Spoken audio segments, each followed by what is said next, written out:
Você diz a sua Bíblia em 1 Samuel, capítulo 30, verso 1 a seguir. 1 Samuel foi a palavra que Deus colocou em nossos corações para falarmos aqui nessa noite sobre família. 1 Samuel, capítulo 30, verso 1, nós vamos ler na versão NVI.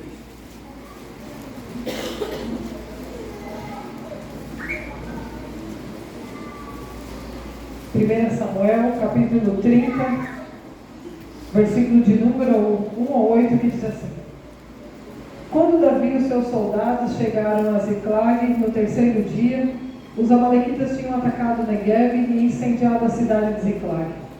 Levaram como prisioneiras as mulheres que lá havia, desde a mais jovem até a mais idosa. Não mataram ninguém, mas, conduzindo-as, prosseguiram em seu caminho. Ao chegarem a Ziclag, Davi e os seus soldados encontraram a cidade destruída pelo fogo, e viram que as suas mulheres, os seus filhos e as suas filhas tinham sido levados como prisioneiros. Então Davi e os seus soldados choraram em alta voz, até não terem mais forças.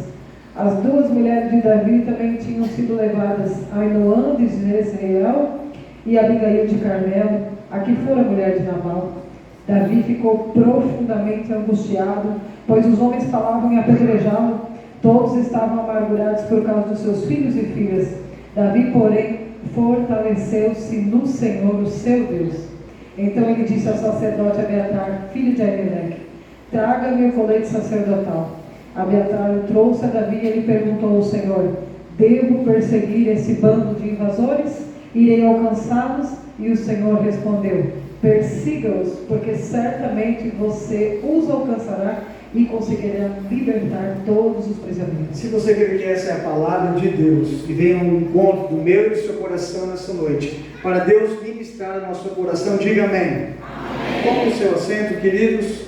Nós queremos, já fomos apresentados, mas a gente quer se apresentar um pouquinho mais bonitinho. Eu sou o Paulo da Sueli. Eu sou a Sueli do Paulo, e nós somos casados para sempre há 22 anos, 5 meses e 7 dias. E somos pais para toda a vida. Temos aí duas heranças do Senhor: o Samuel, de 22 anos, que agora também já multiplicou, né? E agora nós temos uma nora oficialmente, já são casados, a Fernanda, e agora também temos a nossa filha, outra herança do Senhor, de 17 anos. Essa é a nossa família, o nosso maior patrimônio, e a gente quer conhecer um pouquinho do nosso público aqui. Eu gostaria que você que é casado, quem é casado está aqui, levante a sua mão assim, levante a sua mão, quero ver mais ou menos a quantidade de gente casada. Meu Deus abençoe Fortaleza, esse povo abençoado. Agora, quem não é casado, quem é solteiro, né, viúvo, ou está separado, agora levante a mão assim, para nós mais ou menos conhecer o nosso público. Gente, só tem isso solteiro, o resto é casado, o resto é o quê então? Ali é os jovens mais ou menos que sentam. Levanta a mão assim, solteiro, gente, já foi profetizado pelo pastor que vai casar. Isso. Deus te mantenha abençoado. E quem desses solteiros aí quer casar? Levanta a mão. Pastor. Estou com vergonha? Casamento é bênção, gente. Eu até falo para minha filha, meu filho já casou com 20 anos, minha filha tem 17, eu falei: filha, é 2 anos, entre um ano namoro, um ano noivado e casa. Casamento é bênção. Me assustei aqui, pastor. Eu só meio ou está com vergonha, mas casamento é bênção de Deus. Queridos, família é algo extraordinário, é maravilhoso falar de família. Nós queremos falar aqui nessa introdução que família, casamento, não foi criado por necessidade humana. Tem gente que fala lá que Adão estava triste, solitário. Onde, irmão? A presença de Deus, um jardim lindo, foi Deus que falou que não era bom. Então a família foi criada exclusivamente por ordem, direção e desejo de Deus. Então nós entendemos que família tem um potencial extraordinário para glorificar a Jesus.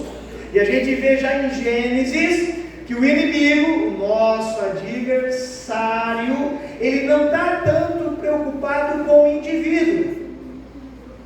Quando você vê Adão no jardim, você não vê nenhum momento em Gênesis o diabo tentando Adão. Quando Deus cria Eva, entrega Adão abençoa o primeiro casamento, você vê o inimigo, o adversário das famílias aparecendo no jardim, porque ele sabia que destruindo um casal, destruiria toda uma geração. Então não há nada mais importante, nada mais precioso do que a família. A ciência vai dizer, a psicologia vai dizer, o mundo espiritual diz que nada influencia tanto o indivíduo do que o seu ambiente familiar, do que a sua casa, do que o seu casamento, de como será a sua geração. A história que nós lemos, esse texto de 1 Samuel, fala de um grande rei, o rei Davi. Esse homem é extraordinário. A Bíblia vai dizer que é um homem segundo o coração de Deus. Lá em Israel hoje, depois de 3.000 anos que conta a história do rei Davi, hoje o nome do rei Davi é mais falado do que o próprio nome de Jesus. Você vai ver os melhores e maiores referenciais, hotéis, hospitais, vai estar escrito lá, King David, rei Davi. A história desse homem nos ensina muito. Nós queremos aqui, em poucos minutos, falar de alguns princípios da vida desse homem, dessa família, até chegar no capítulo 30 e contar essa trágica história que Davi, mesmo sendo um homem segundo o coração de Deus, quase perde toda a sua família. A Bíblia não vai dizer o nome da sua mãe, mas olha como é interessante estudar a vida de Davi. Praticamente metade dos salmos foi escrito por ele. O seu nome é citado praticamente 2.000 vezes, 1.000 só no Antigo Testamento. E a gente vê no Novo Testamento uma frase que nos chama muita atenção. Muitas pessoas se referiam a Jesus, pastor, dizendo: Jesus, filho de Davi. Então nós queremos falar da história desse homem, pegar alguns princípios dessa vida e aplicar nas nossas famílias e pedir a bênção do Senhor sobre a nossa casa. Davi, a história desse homem começa no capítulo 16 de 1 Samuel. A Bíblia vai dizer que Deus fala para Samuel: vai na casa de Jessé, que eu tenho achado um homem segundo o seu coração. Olha que interessante, no começo da história de Davi, Deus sabia onde estava Davi. Deus sabia onde estava Davi, mas Deus manda o profeta ali aonde? Na casa de Jessé. O que nós precisamos compreender, que as promessas de Deus, o que Deus tem na nossa vida, começa em casa.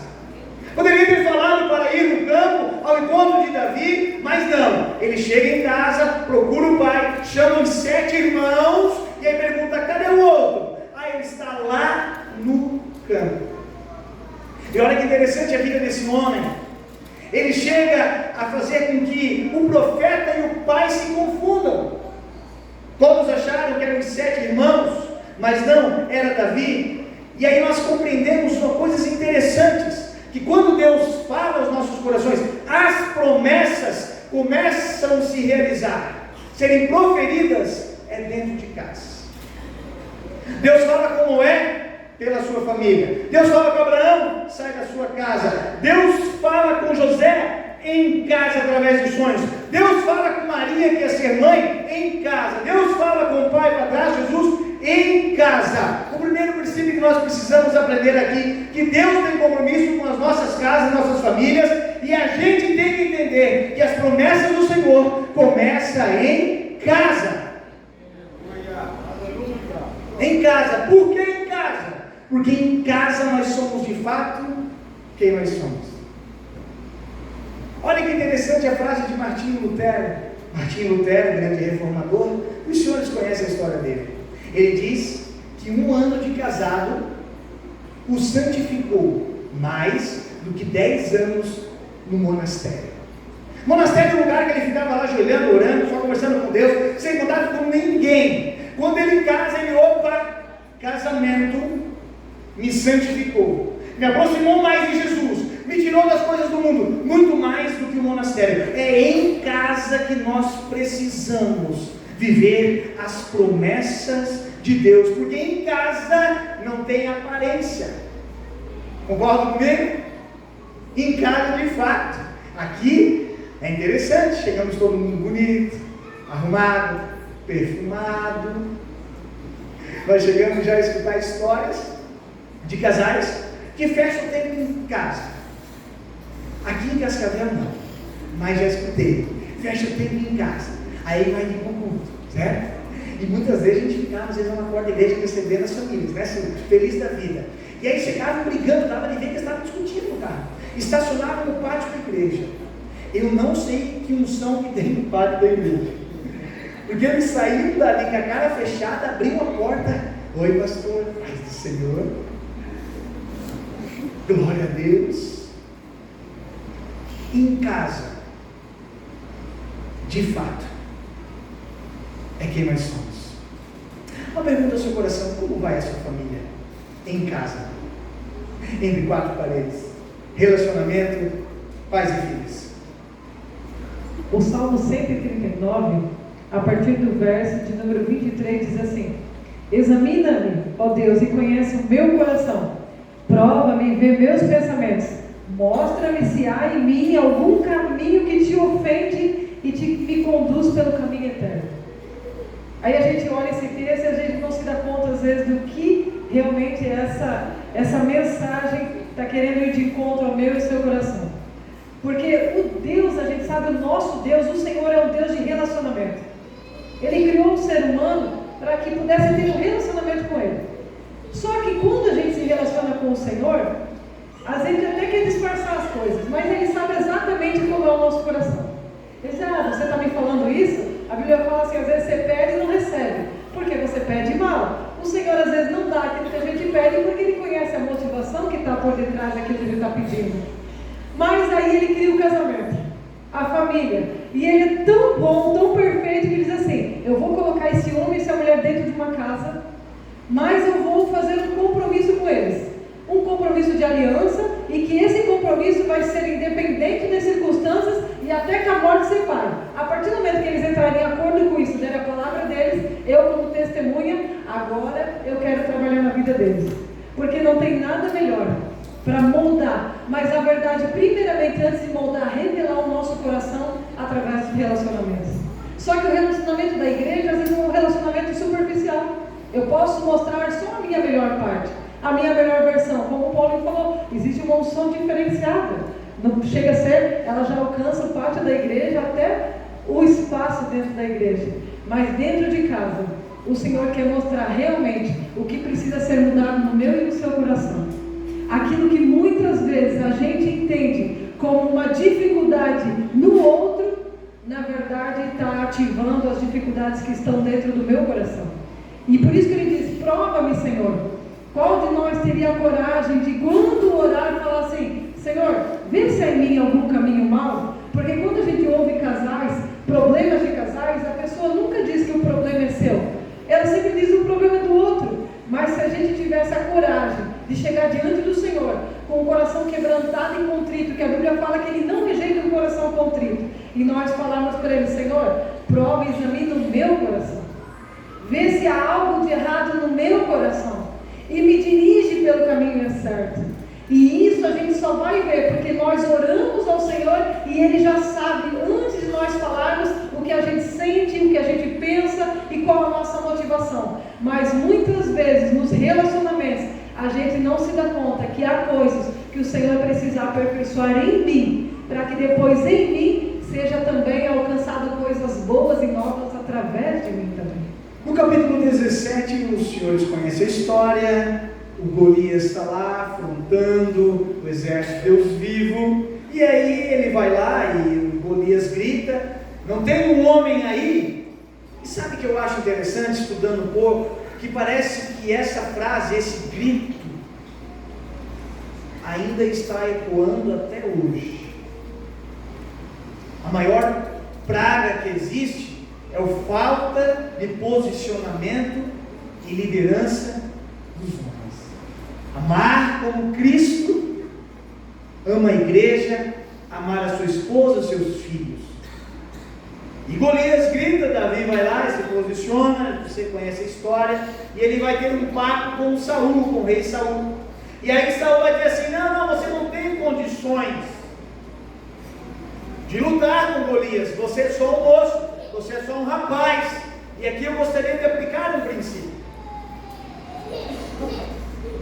A média dos discípulos de Jesus, não sei se os senhores estudaram sobre isso, só tinha um discípulo, que provavelmente tinha mais de 20 anos. O resto era tudo entre 12 e 18 anos. Alguns estudiosos vão dizer que João tinha entre 12 e 14 anos. Imagina Jesus hoje entrando na igreja para chamar os discípulos, ia chamar o pessoal dessa idade. E nós hoje, no tempo que estamos vivendo, estamos tratando homens, jovens, adolescentes, como fases intermediárias. Não, eles são homens, precisam se posicionar como homens, porque a estatística hoje está dizendo que um homem maduro que assume a sua casa, a sua família, a questão espiritual no lar, a questão de trabalho, está em média 45 anos. Mas qual casamento aguenta um homem até chegar aos 45 anos para amadurecer que ele precisa ser um líder espiritual amoroso da casa, da família? Nós precisamos entender, jovem que está me ouvindo aqui, adolescente, você está na fase de adolescente, na fase da juventude, mas você é homem, você é uma mulher. Deus tem um compromisso com você e os senhores pais de instruir, ensinar esse homem, essa mulher a desenvolver responsabilidades. É muito sério. Nós tivemos um evento em São Paulo de um pastor que falou que o pai dele participou da Segunda Guerra Mundial. Com 13 anos, ele estava dentro do navio, auxiliando a cozinha do navio e em guerra. Eu fico imaginando hoje, pastor, se acontecesse uma guerra, chamasse os adolescentes para ir no navio, auxiliar. Primeira coisa, eu acho que eles iam perguntar, se entrasse no navio, qual seria a pergunta? Tem... Não sou eu primeiro assim. A gente ri, mas é nós que somos responsáveis por essa geração. E o diabo, ele é ardiloso. Ele faz com que homens e mulheres não tenham liberdade, não tenham responsabilidade, aí casam de qualquer jeito, aí se separam, há confusão, e aí depois resolve tudo. Nós precisamos entender que precisamos, como pai, instruir os nossos filhos.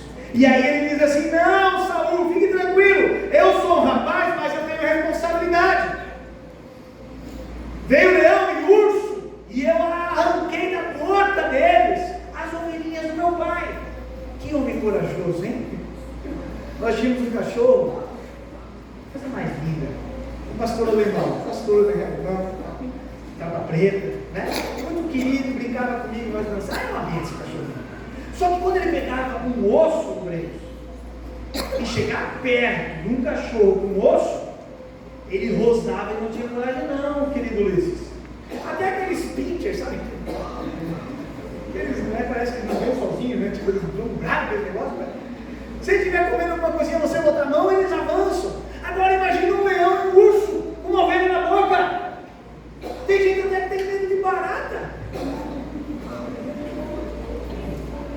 Não. Todo mundo é machão até ela voar. Esse bicho voar. Eu não tenho medo, eu só respeito, senhor. Deus criou para que matar. É muito interessante, ele tirava da boca do leão e do urso. E o que outro princípio que eu gostaria de aplicar aqui? A Bíblia vai dizer, quando Saul vai e oferece o sacrifício, chega Samuel e diz: o Senhor te rejeitou. No capítulo 13 do mesmo livro, Samuel vai dizer para Saul: o Senhor te rejeitou e procurou um homem segundo o seu coração. Aonde Davi estava nessa hora que Deus rejeitou Saul e estava procurando? Ele estava no pasto, cuidando das... Eu gostaria de fazer uma pergunta ao seu coração. Você deseja realmente viver uma vida segundo o coração de Deus? Sim ou não? Você pode levantar sua mão se você desejar? Isso. E agora olha só o princípio. história de Davi, mas nessa hora que o Senhor escolheu, mandou Samuel lá ungir, o que Davi estava fazendo? Ele estava cuidando das ovelhas do pai. Então o que eu entendo? Para sermos um homem e uma mulher segundo o coração de Deus, nós temos que estar disposto a morrer pela causa do pai. Você entendeu? Vou falar de novo para você dar glória a Deus. Quem quer ser um homem segundo o coração de Deus tem que estar disposto a obedecer e, se precisar, morrer pelo propósito do pai. E sabe o que a gente tem visto nas famílias? Pessoas sem propósito. Se houvesse uma pergunta de $1 milhão, queridos obreiros, que se fosse respondida valeria a pena pagar, seria essa pergunta: qual é o meu propósito? Porque se eu não sei qual é o meu propósito, eu vivo de qualquer jeito. E no mar da minha existência, qualquer porto me serve, qualquer vento não é vento contrário. Eu não vou nem para lá e nem para cá. Eu não sei por que eu estou vivendo. Qual é o propósito do seu casamento? Por que vocês se casaram? Quando meu filho foi casar, chamei a minha mãe e falei: Deus nos está unindo por qual propósito?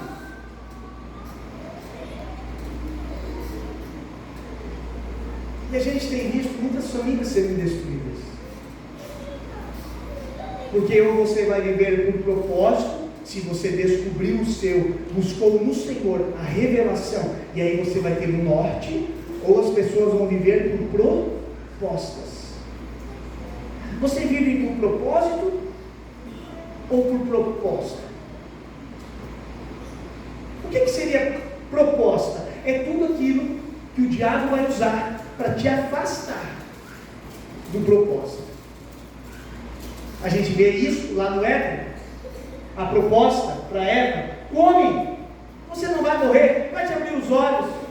Foi a proposta na casa de Potifar, da mulher de Potifar: José, deita comigo. E aí abra mão dos sonhos, dos projetos de governar o Egito. O problema de quem vive de propostas, não entende o seu propósito, é que é só aumentar a oferta, você abandona o seu propósito. Filhos hoje, adolescentes, jovens, não têm propósito de vida, não têm direção. A Bíblia vai dizer que os filhos são como flechas na mão do...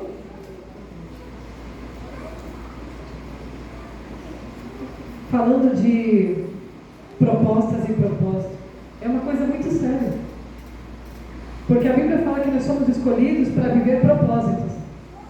Mas o diabo sempre usou uma estratégia que tem sido muito bem sucedida e tem acabado com a vida de muitas pessoas, inclusive pessoas que às vezes estão na Bíblia, usando propostas. Quem dá mais? Quem me agrada mais? Quem pode me trazer mais satisfação? Aí eu coloco na balança e eu acabo cedendo para as propostas, mas aquilo que era eterno, aquilo que ia me levar a ser bem sucedido, aquilo que ia me levar a alcançar aquilo que o Senhor já me prometeu, desde quando eu já estava no ventre da minha mãe, eu coloco tudo em xeque. A gente vê Saul e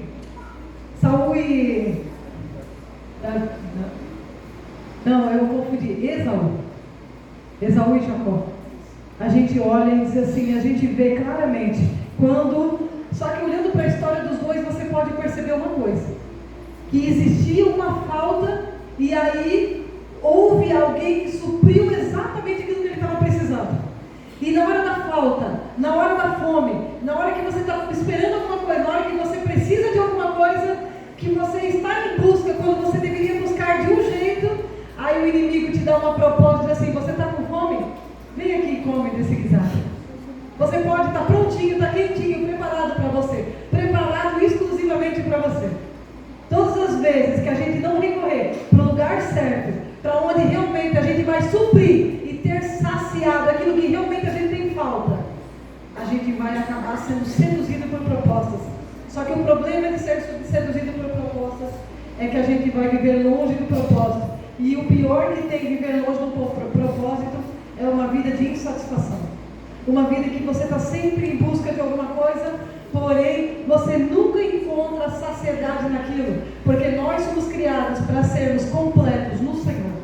Não existe outro lugar, não existe proposta que vai me satisfazer melhor do que eu estar no centro da vontade do Senhor, do que eu tê-lo como a minha fonte, do que ter Ele como alimento, de ter aquilo que eu preciso todas as vezes que eu tiver necessidades. Eu sei em quem eu posso buscar, eu sei em quem eu creio. Por isso que ele diz, o Senhor, Davi mesmo, falando, Ele é o meu refúgio, Ele é a minha fortaleza, Ele é um socorro bem presente na hora da angústia. Mas eu preciso ter essa verdade alinhada no meu coração, porque senão eu vou facilmente ser seduzido por aquilo que quem satisfazer melhor as minhas necessidades. Queridos, o propósito de Deus para a família. Maridos, cadê os maridos? Levanta a mão aí, maridão. Eita glória! Um dos propósitos que você tem como marido: ame a sua esposa como Cristo amou a igreja, e se for preciso, morra por ela. As irmãs não vão dar glória a Deus, não, irmã? As irmãs, eu não sei, elas não querem ficar junto, Tá aqui, ó. Irmãs, propósito, além de alguns que você tem específico da sua casa, seja submissa ao seu marido como ao Senhor. A sua melhor versão é em casa, não é fora. O salmista vai dizer, à roda da sua mesa. Propósito para os filhos. Quem é filho aqui? Levanta a mão. Quem é filho? Gente do céu, Senhor, vai perguntar para você, cegonha, cara. Parece que tudo veio da cegonha. Gente, todo mundo é filho, sim ou não? Sim. Então, para os filhos, propósito de Deus, honre ao seu pai, que é o primeiro mandamento com promessa. O inimigo vai tentar tirar de todas as formas esse maior propósito da família, que é bíblico, mas eu quero crer hoje que em nome de Jesus, todas as propostas de Satanás vai cair por terra, e em nome de Jesus nós vamos viver os propósitos de Deus dentro de casa.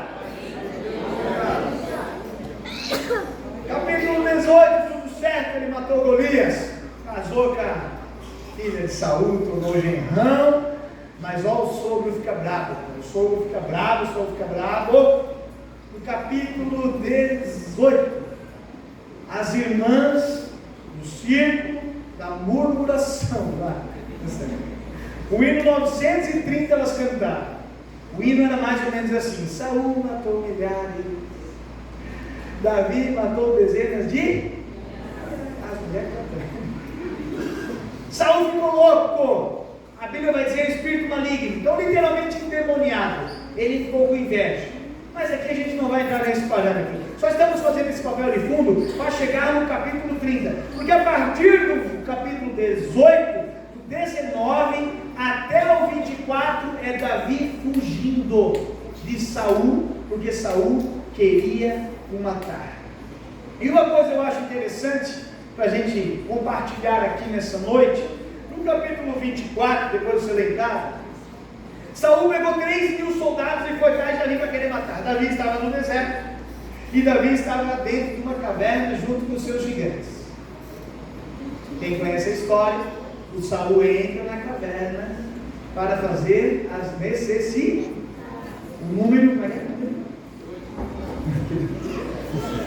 é? Isso aí. Ele entra na caverna para fazer esse negócio aí e tal. E aí os amigão do Davi dizem: olha, Deus falou que ia entregar na tua mão, mata o cara aí e tal. E aí Davi, preste atenção, aqui é um princípio espiritual extraordinário. Porque o profeta Oséias, ele não diz que o povo é destruído porque falta jejum, falta oração. O povo é destruído porque falta conhecimento. O conhecimento do quê? Dos princípios que governam o mundo espiritual. E olha que interessante esse princípio. Ele vai e corta um pedaço da orla de Saul, mas não o mata. Saul sai da caverna, Davi grita: porque acha que eu estou fazendo algum mal contra vocês? Porque o senhor acha que eu quero te matar? Sou eu que é um morto, uma pulga. Olha o que Saul fala. Saul diz assim: ó, você é meu filho Davi? E ele chora em voz alta. E olha que interessante, ele diz assim, eu tenho certeza que você será o rei de Israel, e pela sua mão o reino será firmado. O que ele fez para que o próprio rei que queria matar diz assim, o teu reino será firmado? Porque eu quero crer que a minha e a sua família, nós queremos uma família firmada, uma geração firmada na rocha, que é Cristo, que quando a chuva vier, os ventos soprarem, a combater a casa, ela não cair. Amém, queridos? Qual é o princípio aqui? Princípio da honra. Princípio da honra. Dará honra a quem tem honra na medida da sua honra. Davi diz: quem sou eu para tocar no ungido do... Hoje a gente tem visto, infelizmente, a honra se perdida dentro de casa. Como é que nós vamos ter uma família, Suela, estabelecida por um princípio espiritual que falta honra? Casais, por favor, me compreendam, me entendam e ouçam. Eu gosto assim, quando tem silêncio, porque na Santa Ceia não fala assim: examine-se o homem assim. Esse é o clima, para que o Espírito Santo ministre os nossos corações. Casais, entendam, sem honra dentro de casa, a nossa família não será firmada. Por quê? Porque o texto vai dizer em 1 Pedro 3,7 que se eu não honro, as minhas orações não são nem ouvidas. Vós, maridos, tenhai relacionamentos saudáveis, abençoados com a sua esposa, tratem-a com honra, para que as suas orações não sejam impedidas. Nós precisamos trazer o princípio da honra dentro de casa. Fala como quer, briga como quer. O problema não é ficar chateado, depois a gente se perdoa, se entende, tudo certo. O problema é que o mundo é espiritual, ele é transparente, ele vê todas as palavras que são lançadas, aquilo que eu deveria dar honra, que é o meu cônjuge, quem eu fiz uma aliança, quem eu prometi amar, quem eu prometi respeitar, quem eu prometi cuidar, diante do Senhor, até que a morte nos separasse. Pais, honrem os seus filhos, porque eles são heranças do... Você já parou para analisar que o filho não é seu? É herança do Senhor. Se eu recebo uma herança do Senhor, eu tenho que honrá-los. Como é que um pai honra um filho? Uma mãe honra um filho? Com amor, com carinho, com palavras de bênção. Tive um outro encontro de homens em São Paulo, mais de 500 homens, e o pastor dos Estados Unidos estava ministrando, e ele trouxe uma palavra sobre paternidade, que os homens que estavam presentes, que nunca receberam uma palavra de amor do pai, um abraço do pai, uma palavra: filho, eu tenho orgulho de você, você é uma bênção, você é uma herança do Senhor, eu tenho um projeto de Deus para a sua vida e vou lhe abençoar, você é a maior ponte para você. Vem na frente, queridos. Mais de 70% dos homens presentes vieram à frente. O pastor lá pediu para colocar uma linha de pastores, um monte de pastores. Nós vimos aqueles homens de 20, 30, 40, 50 anos, pastores, abraçando aqueles homens e choravam, urravam, porque não receberam isso dentro das suas casas.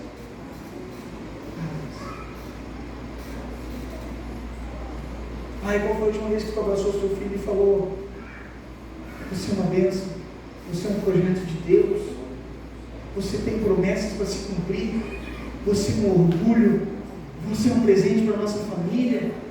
Isso é que vai construir um legado para as nossas gerações, porque Mateus 12:34 diz que nós daremos conta de todas as palavras. Imagina as palavras dentro de casa.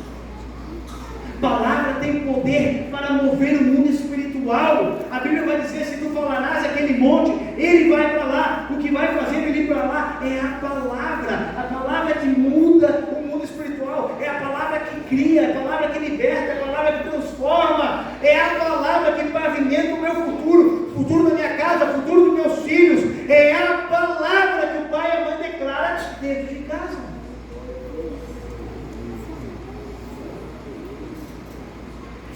honre os seus pais lhe obedecendo, porque isso é justo. E olha que interessante uma coisa assim, a Bíblia vai dizer que Deus fez dois, sim ou não? Fez dois? Dois igual a um. A Bíblia vai dizer em Gênesis capítulo 5, verso 2, que Deus chama Adão e Eva de Adão, humanidade. Deus chama os dois de um. É como se Deus olhasse lá, não são mais dois, mas são um, certo? Gente, olha que interessante. Se nós somos um diante do Senhor depois que nós casamos, não é tão bonitinho assim, né? A mãe dela é o que, minha? É o quê? Somos um. A mãe dela é o que, minha? Ixi, pastor. Aquela jararaca.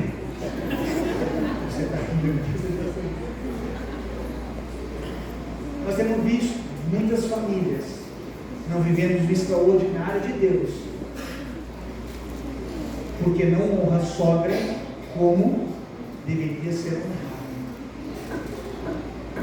Não dá certo, as coisas não vão. Só que entenda que o mundo espiritual é transparente. Depois você quer que seu filho te honre, você quer que seus netos te honrem, mas você não honrou, porque é a tua mãe, teu pai e o cunhado. É o que seu? Você sabia que é assim que Deus é? O povo é destruído porque falta conhecimento. Pela misericórdia de Deus, aprendi isso aqui e honro a minha sogra como a minha mãe. E o nome da minha sogra se chama Delícia. Sério? Delícia. Você está entendendo o princípio da honra aqui? Você pode dar um glória a Deus? Chegamos então no capítulo 30. Em breves minutos queremos encerrar e a gente vai para casa abençoado se Jesus não voltar. Aqui, o pano de fundo, o cenário é caótico, triste. Davi fugindo de Saul, ele vai para a terra dos filisteus.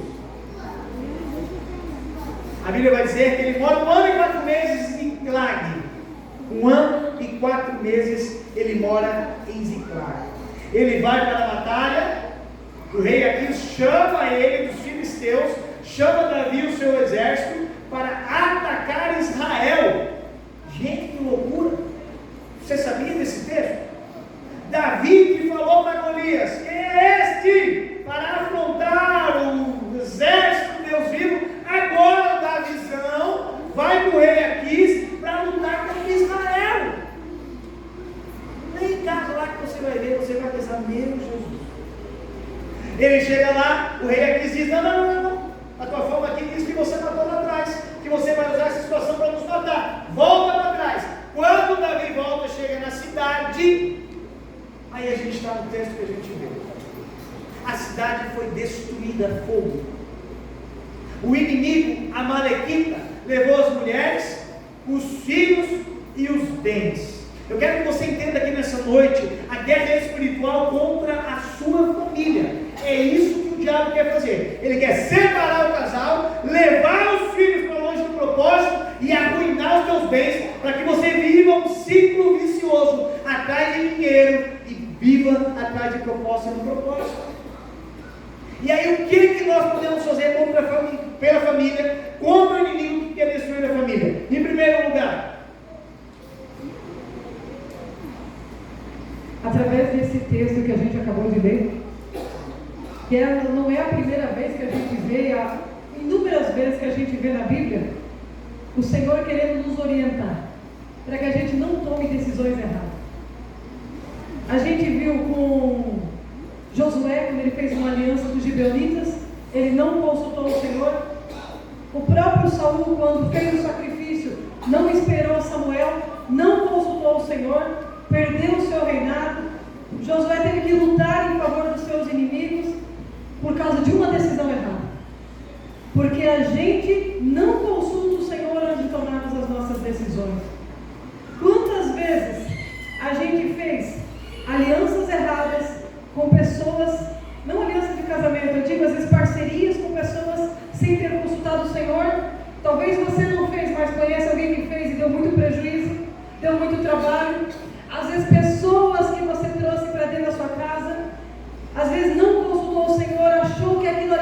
bênção na sua vida e às vezes trouxe prejuízos para você, trouxe dificuldades para sua casa, porque a Bíblia fala que você precisa cuidar daqueles que se assentam na sua mesa.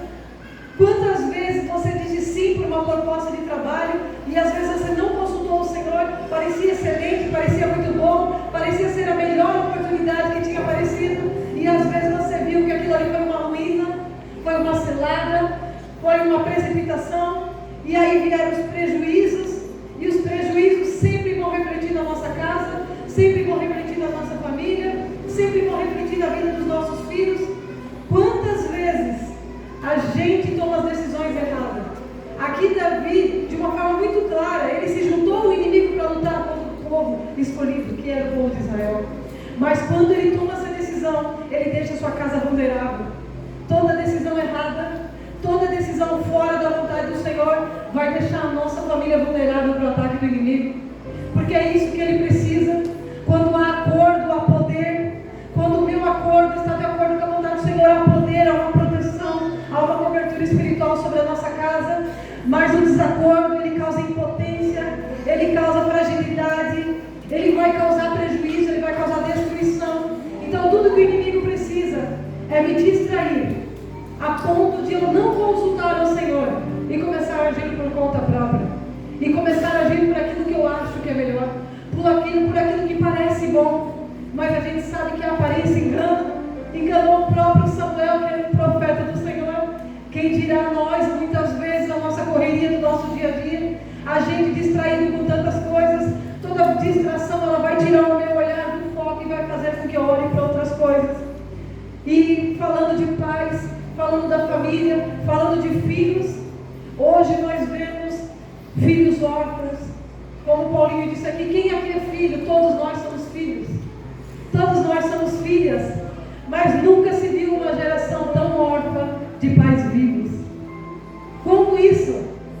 Talvez aqui os líderes de casais, que muitas vezes ouvem, né?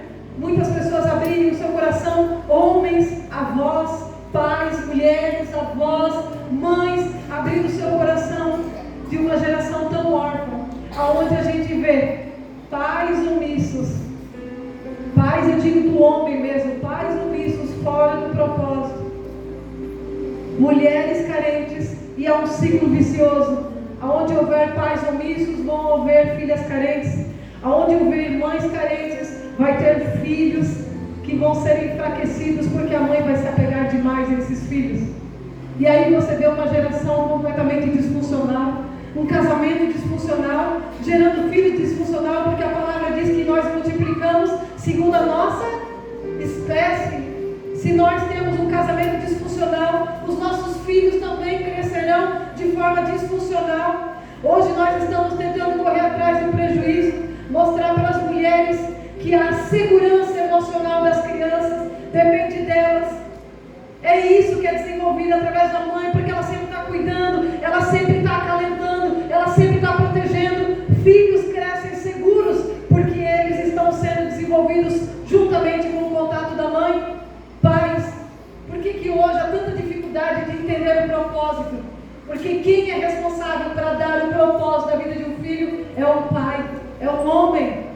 E aí quando você vê um homem que ele é omisso, porque foi isso que ele aprendeu, aí hoje a gente tenta ensinar os homens, né? Os homens ensinam a se posicionar dentro das suas casas, porque há uma geração que também vai depender deles, uma geração posicionada, uma geração que tem propósito, mas uma geração segura, porque ela cresceu de uma forma saudável, dentro de um casamento saudável, e é isso que o Senhor deseja restaurar.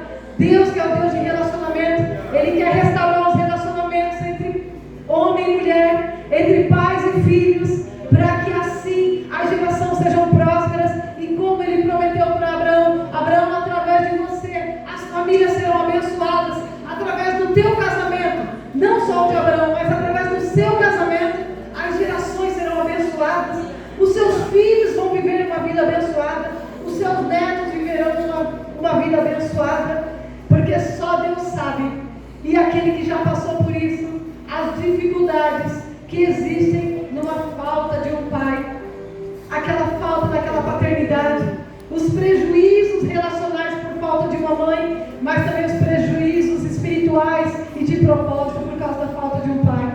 Mas o Senhor está querendo trazer de volta relacionamentos saudáveis, aonde eu não me relaciono com meu esposo porque eu estou ainda em busca de um pai, aonde o esposo não se relaciona com a sua esposa porque ainda está em busca de uma mãe.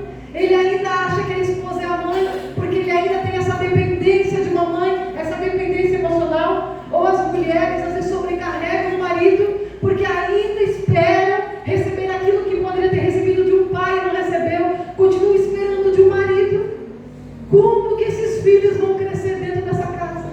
Com um relacionamento totalmente distorcido e disfuncional. Mas o Senhor, Ele quer suprir tudo aquilo que faltou. Só Ele. Entenda que nunca é tarde. Você pode ser avô, você pode ter 20, 30, 70 anos, não importa quanto tempo passou.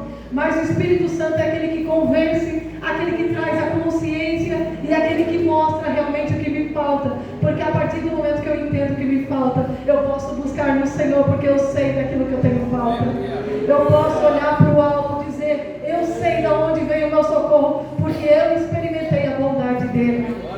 Então que você possa ter essa clareza. Entenda, não há nada que o nosso Deus não possa restaurar na nossa vida. Não há, passou muito tempo, não importa, não há tempo perdido quando a gente se rende ao Senhor, porque a palavra diz que todas as coisas cooperam ou podem cooperar para o bem daqueles que rendem todas as coisas para o Senhor.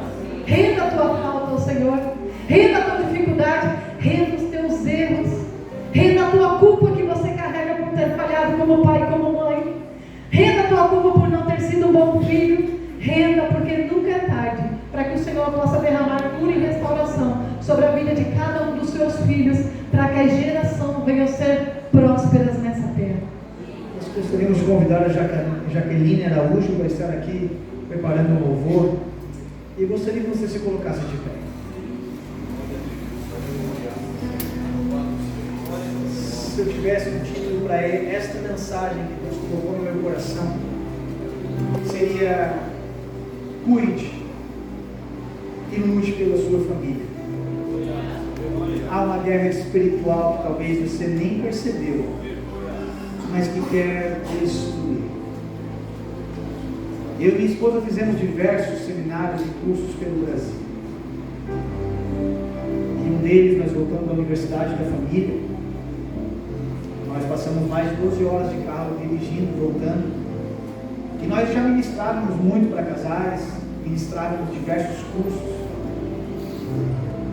Eu recebi uma palavra dessa e pedi para que o Espírito Santo mostrasse no meu coração: Senhor, aonde está verdadeiramente a minha prioridade? Está em cuidar da minha casa, cuidar do meu casamento, cuidar dos meus filhos. E o Espírito Santo falou conosco naquele carro, lembra-se? E a gente viu que se a gente permitir Deus falar, Deus vai mostrar que às vezes não. Às vezes os sonhos humanos, projetos humanos sufocam aquilo que nós deveríamos estar fazendo dentro de casa. Estamos querendo trocar de carro, trocar de casa, aumentar o salário, não tem nada errado com isso, desde que a minha e a sua família não fiquem desprotegidas. Como o leão e o urso tentavam abocanhar aquelas pequenas ovelhas de Davi, a Bíblia vai dizer que o inimigo anda de redor da nossa casa. E se o guerreiro não estiver lá, estiver trabalhando demais, se a irmã não estiver lá, estiver preocupado com outras coisas, se os filhos não cuidarem dos celulares, as suas companhias, a estatística é trágica e triste, dizendo que o projeto família, em menos de 50 anos, vai cair por terra e não será nos moldes da palavra de Deus, por não obedecer princípios. Enquanto a irmã canta, a irmã Davi, o pastor já me autorizou, eu gostaria que as famílias estivessem juntas agora. Se você puder ir até a sua família, filhos, pais, enquanto ela canta, a gente gostaria que você se juntasse. E aí a gente vai estar orando, pedindo a sua bênção, a bênção de Deus sobre a sua casa.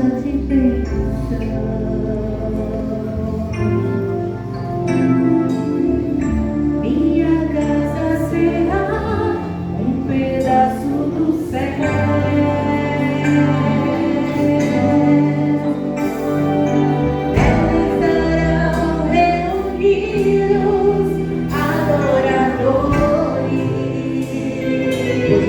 Todos os filhos, pais, sogros, sogra, a gente vai orar agora. Se tiver alguém sem família, alguém igreja, um abraço. Somos da família. Minha casa será reconhecida como um lugar de milagre e oração.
Deus tem projetado para a sua vida e para a sua geração.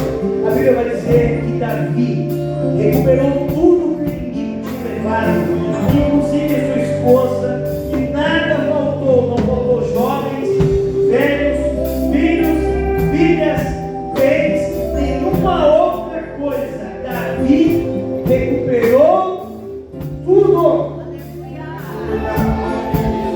Nós vamos orar agora e você em família. Eu quero crer que hoje é uma noite de restauração, é uma noite de bênção, a noite que o Senhor vai, pela misericórdia dele, restaurar tudo. Quem sabe o inimigo tem roubado do seu coração a alegria, a paz, o respeito, a intimidade, para que a gente veja a glória do Senhor, porque Malaquias diz que nos finais dos tempos eu transformaria o coração dos pais aos filhos, dos filhos aos pais, e a glória de Deus dentro dos lares. Eu gostaria que você fechasse os olhos e orasse comigo e pedisse a bênção do Senhor. Se o inimigo roubou algo que você agora, ou durante essa ministração, Deus falou no seu coração, peça em nome de Jesus que Ele restaure isso, e eu quero crer que o Senhor vai restaurar. Feche seus olhos e vamos orar.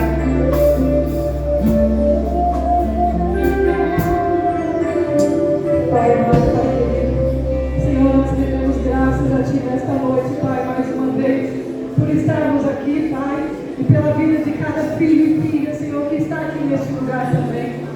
Mas nesta noite, Senhor, nós, mediante a Tua palavra que foi ministrada, Pai, e mediante a Tua presença, Espírito Santo, que se move neste lugar, que talvez traz a consciência de tantas coisas, Pai, nós queremos abençoar essas famílias, meu Deus.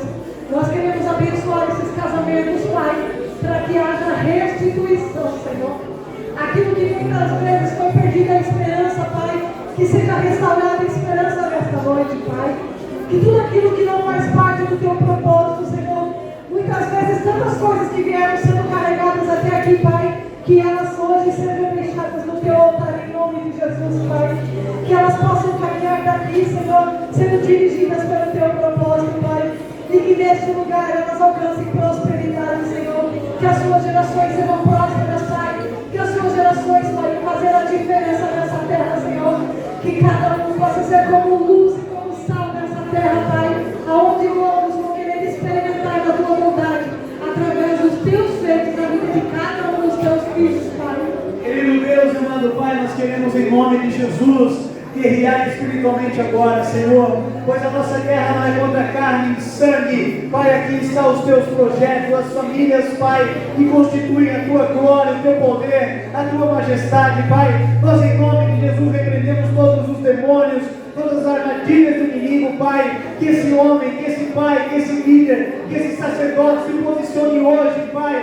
Que haja honra dentro dos lares, que caia por terra todas as propostas do inimigo, Senhor, e que as famílias vivam os teus projetos, as tuas propostas, Pai. Nós queremos ver a tua glória dentro dos nossos lares, dentro dos casamentos, dentro dos nossos filhos. Nós queremos ter uma geração abençoada para a glória do Senhor, Pai. Em nome de Jesus, restaure tudo aquilo que o diabo tentou destruir, o desânimo, Pai, a tristeza, a falta de respeito, Pai, quem sabe a pornografia, o adultério, as mentiras, mas em nome de Jesus hoje, cai por terra, Pai, em nome de Jesus, e que esta família volte a viver a glória do Senhor, Pai, porque nós temos a palavra que foi ministrada, como Davi recuperou tudo, o Senhor fortalecendo, Pai, fortalece esses casais, os filhos, Pai, fortalece essas famílias, Pai, através do Senhor, seja restaurado tudo, e em nome de Jesus as famílias venham ser benditas para a glória do Senhor.